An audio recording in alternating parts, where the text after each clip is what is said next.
things first. The concept that you come into your hospital and you have the doctor screening the new patients on the ground level, I think it's excellent. I also think that whoever I met so far, with one exception, but I will tell you this personally, the bad experience I had, you have excellent doctors and you have excellent staff. No question. I like your hospital. Now, 3 critical questions. The opening times for the dentist and the eye doctors are very strange. I have to come to your hospital when the traffic is worse, whether it's the bus taxi or with my motorbike or whatsoever. The dermatology, this was my last visit, has general opening hours and top. Your dermatology department is top. Friendly, in time, and competent. But the problem I really want to draw your attention to is, I see the doctor for 5 minutes, and then I'm sitting down there for 30 minutes to pay my bill. I don't understand this. If the doctor puts the figures into the computer, they should press a button, I go and pay. I'm sitting there in the lobby, and every time I get angry. The last question, why is the medicine bought in the pharmacy? I don't know about your hospital, but the other hospital, they only have paying stations and no doctors. Why is the medicine in the hospital so much more expensive than in a pharmacy? In Switzerland we say they have prices like a pharmacist. That means the pharmacist obviously makes good money with the product he sells. And I fully understand that you charge the same price, but I don't understand why it has to be 30% more than in a regular pharmacy. Thank you. Well, thank you for your questions. Well, let me answer. The first one, well, let's get to the one that, why is the medicine more expensive? Well, that's just the way it works out. For us to be selling medicine, that's worthwhile for us to sell. That's the price, basically, and anybody who wants to buy the medicine outside is welcome to do so. So we're not forcing this on the patient that you have to buy from us, which some hospitals do, but that's the price. And if anybody finds it more convenient or maybe less convenient, but would rather pay less, then that's okay with us. So that's something which I think that it's optional, but that's the price for us to keep on going and doing what we do. Now, as far as the paying is concerned, well, that happens from time to time, and at times where there are admissions and so on, it's not an excuse. The cashier runs out, and there's not enough cashier to attend to the patients. That's one part. And Thais have a habit, although we ban this, of lunching together, and leave everybody hanging out to dry. So when that happens, just make a complaint, write it down, give it to the receptionist, and then we'll get to that. Then we get to the time, who was there, who wasn't there, and so on. And we're pretty tough on this, Best way of punishing Thais not to tell them off, to knock off the money. I fine them, and that's the best way, because it cuts out a lot of saliva that you have to use in order to get the Thais to the staff to perform their jobs. So I dock the pay, and I said, well, if you can't eat anything at all because you don't have any money, I suggest you eat the king's grass. Maybe that will improve it. But other points that, sorry, what was the other question? The doctor, 5 minutes and you're waiting 30, yeah, put it down, make a complaint. Look, I'm open to complaints, and anytime I find it, I always go to the root cause, and the head of departments do the same, because otherwise they're going to be out of work as well. The first question was about some departments. Oh yeah, sorry. Okay. No, I'm glad you brought that up, because see, we used to have a lot of dentists, 5, 6 dentists. We've got 8 rooms, 9 rooms. Then the dentists left to set up their own clinics in Pattaya, and they took the patients with them. So right now we have 2 dentists, 3, 1 specialist, and the other 2, they don't work every day of the week. One comes for 3 days, the other one comes for 2 days. So the timing is up to them. As far as the eye doctor is concerned, well, we have 3 eye doctors. One of them is replacing lens every other day. But what time they're available, we can't really stipulate that. Everything is up to the doctor. And that's why we have a very good relationship with the doctors, because I just tell them, do the right thing, don't overcharge, and we don't force them to do things that would bring in more money for the organization. So as far as the timing is concerned, it's up to them. If they want to build a clinic, make it bigger, more patients, then that's what they should do to satisfy the patients. And I think that's something which most of the doctors, if you say there are only 2, I'm very pleased about that, because we have other sections.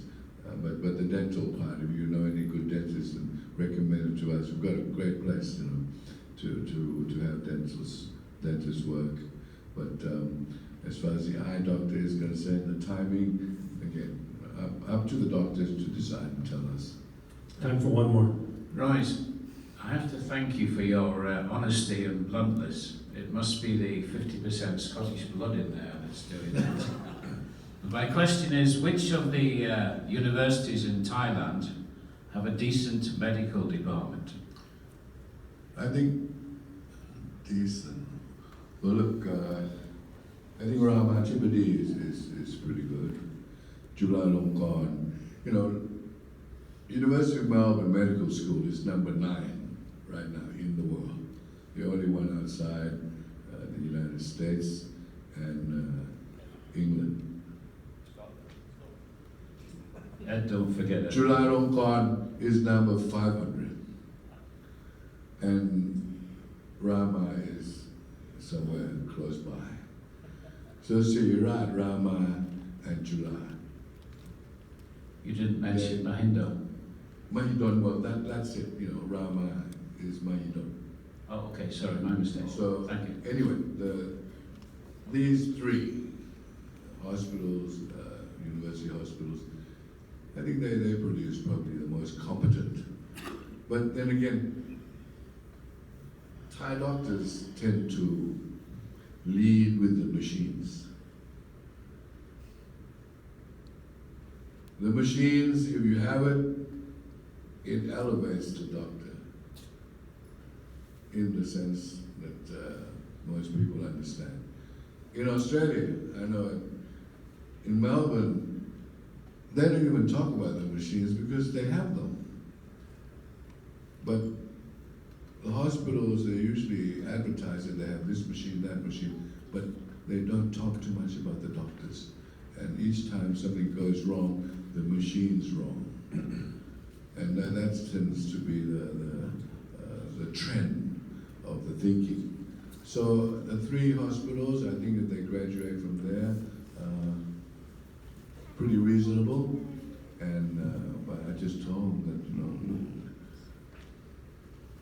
that if you don't improve, if you don't change the attitude of believing what you read more than what you see, then you're going to be pretty thick most of your life.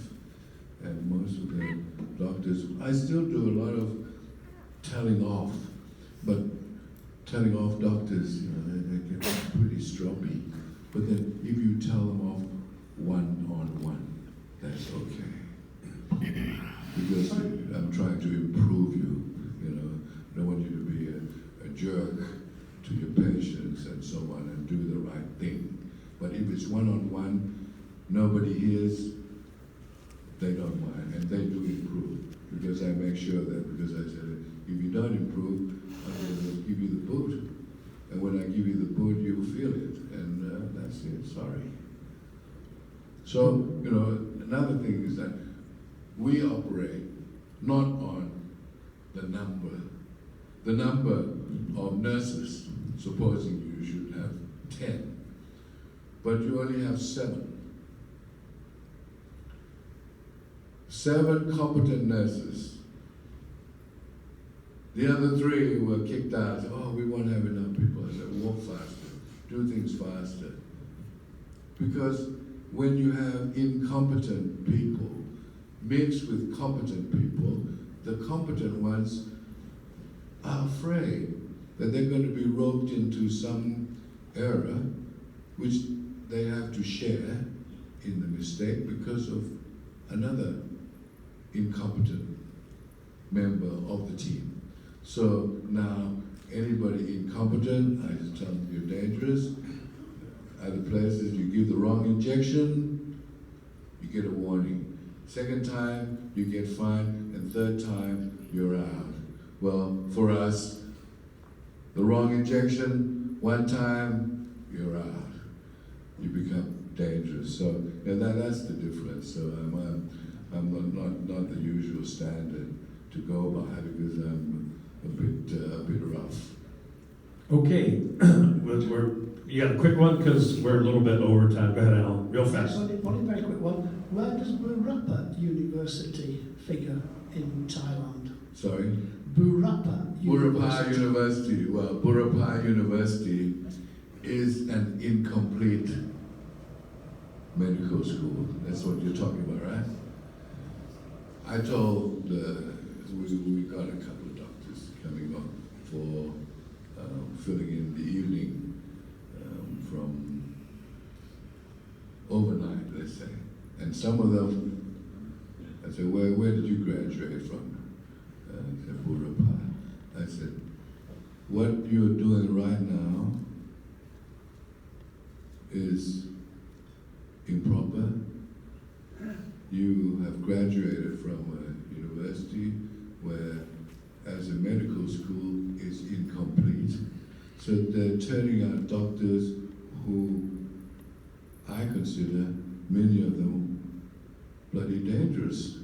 I just tell them to stay away from PIH because otherwise, you know, one thing I learned is that the doctors value their cars a lot.